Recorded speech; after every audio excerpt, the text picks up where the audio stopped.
Hi everybody, I'm Sandy and this is Sandi Cooks, and today I am gonna just wing something. Something I've never made before, never tried before. I happen to have some Pillsbury Crescent Roll dough, the sheets, and what I'm gonna do is I'm gonna make cinnamon rolls out of those. So I'm gonna put margarine on them. I can't do butter because my son can't eat any dairy.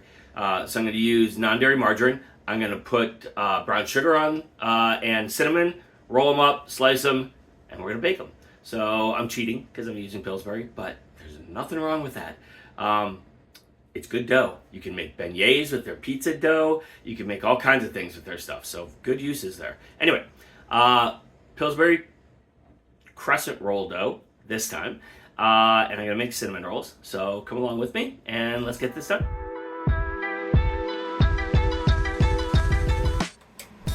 Okay, I think I've got everything I need out here. So I've got my crescent roll dough here. I've got the oven preheating at 375.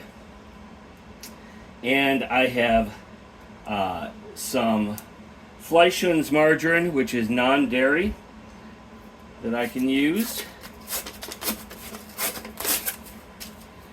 so that my son can eat this. And by the way, Pillsbury Crescent Rolls are also non-dairy. You may not have known that. You can tell these things. Let's see if I can see it here on... and I can't see it. I think it's on there. I'll look for it later. Show you how to do this. Anyway, alright. We got our sheet of crescent dough. Let's just roll this out. Okay. Pinch that together here. Alright. And I pre-softened this margarine. I don't know if I said that earlier, but I had it in the freezer. You could have had it in the refrigerator or whatever. But I had it out overnight so that it would soften. And all I'm going to do is spread on some of this margarine. Now, I said this earlier, I think. This would taste way better with butter. But I can't do that because of my son. So, if you're doing this and you don't need it to be non-dairy, use butter. Absolutely.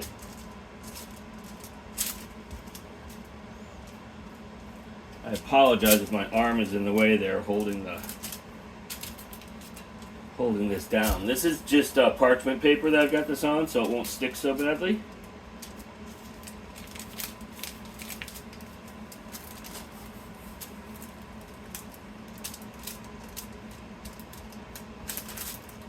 Come on. I'd like these to be fairly even. You can see that it's a little wider down here than over here, so I'm going to try and just stretch this side out a little bit. It may be because of that split in the dough. I pinched it together, probably. That's what caused it. Alright. Alright, that should be plenty of margarine. Alright, so over here I got brown sugar. I'm going to show you this trick that my younger son taught me. Marshmallows in your brown sugar, and they're still soft, will make it so that your brown sugar doesn't dry out. And I was really skeptical. Let me move this over here so you can see. I was really skeptical about that. But we did it, and he's right. It works. I would not have expected it. Kind of like putting a slice of bread into like a Ziploc when you bake cookies. It'll help keep your cookies stay nice and moist and soft. If you didn't know that trick, that's definitely a trick that works. And what's interesting about that one is that the piece of bread actually gives up its moisture and ends up being really hard at the end. Unlike the marshmallows that stay soft. So I'm not exactly sure what the principle is here. The scientific principle at work, but it works, so I'll go with it. Alright, there's brown sugar, and need cinnamon as well. I have a jug of cinnamon here. I got a shaker? Yeah, okay.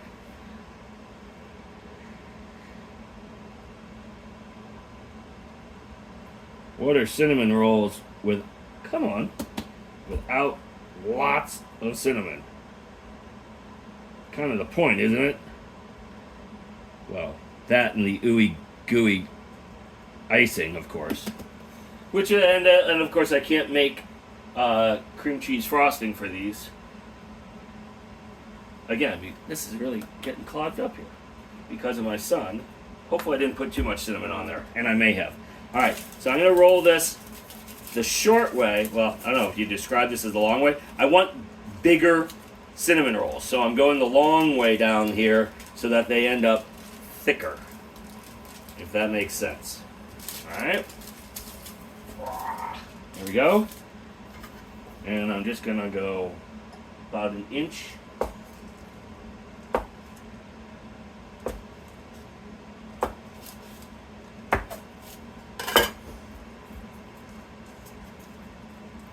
And then we're going to put these out here.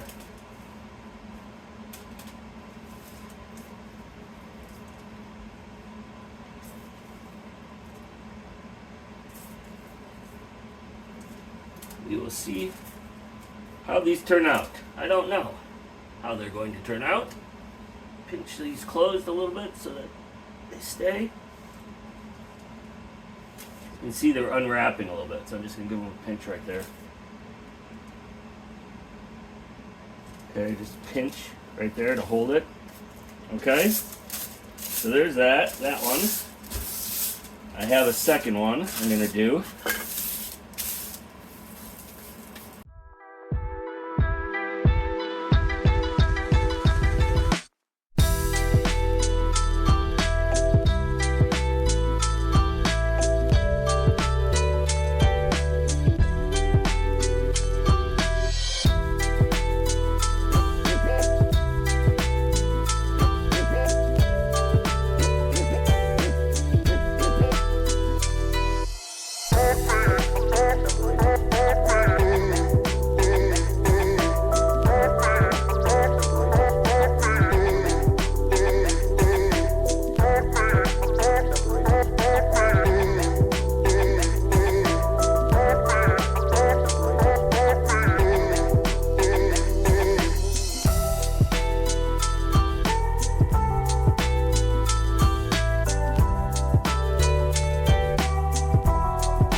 And there's my oven telling me that it's heated up.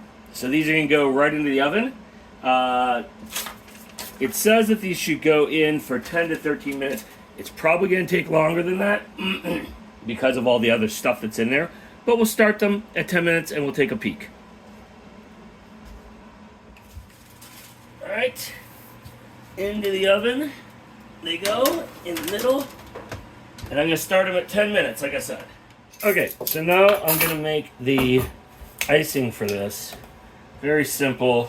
I'm going to start with a cup of powdered sugar, also known as icing sugar. This is a half a cup measure.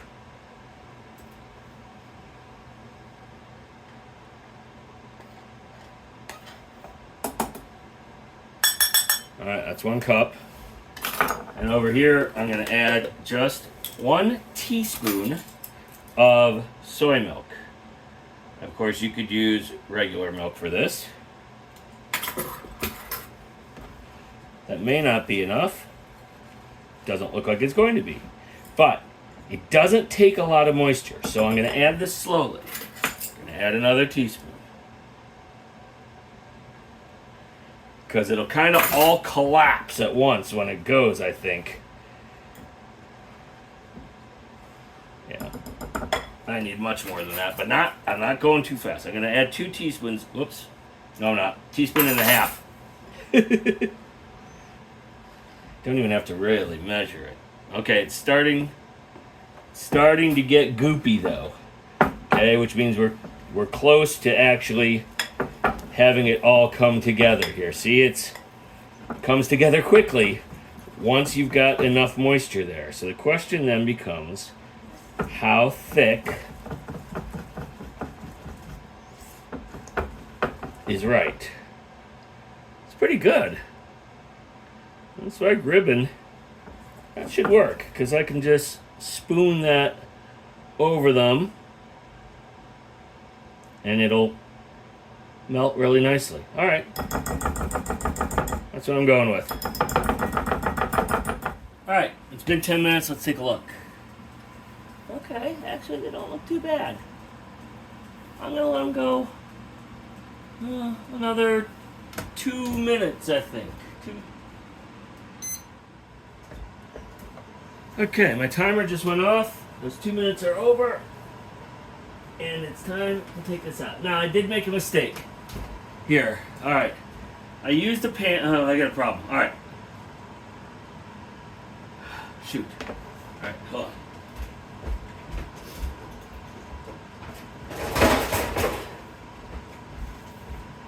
Here's my mistake. I did this in a pan that didn't have sides. And look at all that brown sugar that flowed out of there, right? And I didn't want that all over my stove. So, there we go. I put it in a sheet pan. That's better.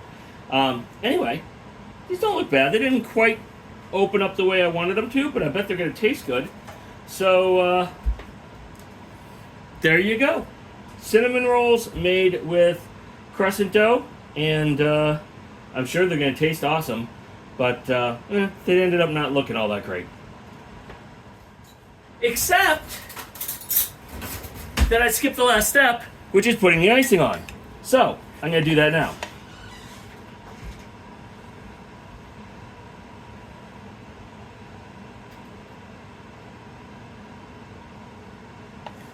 Although, I don't think that this is going to make them look all that much better in terms of how they puffed up and such from baking. But that's not the point. It's to have that lovely, lovely icing on them. And I think that because of all that lovely melted brown sugar, that these are cinnamon rolls that we are going to need to use a knife and fork for, as opposed to just picking them up and eating them. So, I think I will serve them like that as well. Because otherwise we're all going to end up being very, very sticky all day. Look at that. I think I made just the right amount of frosting. Which was lucky, because it was just a guess.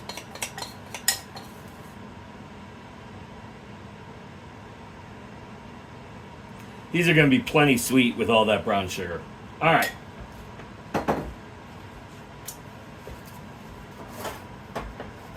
Here we go. Cinnamon rolls made with crescent roll dough. There you go. Enjoy breakfast!